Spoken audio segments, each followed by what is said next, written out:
L'intérêt de ces échographies, il est simple. Le revenu de l'éleveur, c'est d'abord la réussite de la reproduction. Or, si on n'a pas de diagnostic de gestation, il faut attendre l'agnolage pour savoir si les saillies aboutissent à des naissances. Donc avec une échographie qui est pratiquée à partir de 45 jours d'âge du fœtus, hein, dès 45 jours après avoir enlevé le bélier, on gagne du temps. Au bout de 45 jours après la lutte, on sait les brebis pleines, les brebis vides, les brebis doubles, voire même on peut aller faire des diagnostics plus grands. Donc l'éleveur, il peut prévoir l'alimentation des brebis pleines, des brebis vides, des brebis qui auront des jumeaux.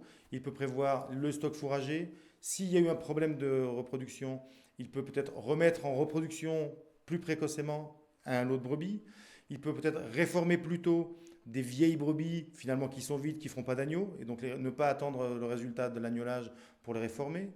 Il peut, ce qu'on fait souvent au mois de janvier, envoyer les brebis vides sur des pâturages plus pauvres et valoriser des surfaces pastorales plus pauvres et soigner d'autant plus les brebis qui ont un agneau dans le ventre. Donc par rapport à cette problématique, pour pouvoir développer ce service pour un plus grand nombre d'éleveurs, on a cherché des solutions qu'on a trouvées et qu'on a imaginées, des solutions d'organisation de chantier qui nous permettent aujourd'hui d'avoir des cadences de travail, des finesses de diagnostic, vraiment sans commune mesure avec ce qu'il y avait il y a ne serait-ce que 15 ans en arrière, et qui apportent un fort développement de ce service dans l'ensemble des coopératives de la région.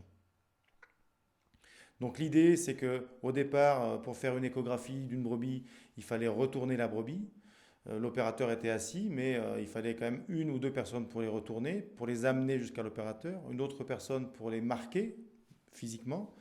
Et on faisait, bon an, mal an, 50 brebis à l'heure. Donc des chantiers de 500, 600, 700 brebis, c'était inimaginable. Et avec des appareils qui n'étaient utilisables qu'à l'intérieur d'une bergerie. Donc on est allé voir un peu les gens qui sont plus spécialisés dans les grands troupeaux et extérieurs, sur les anglo-saxons.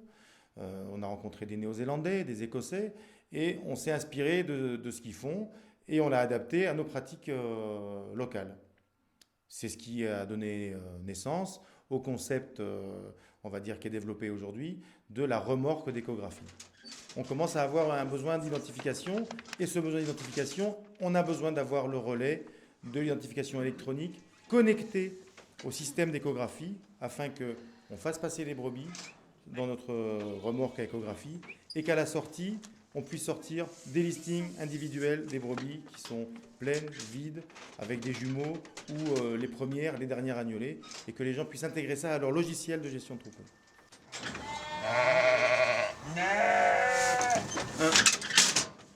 80 377.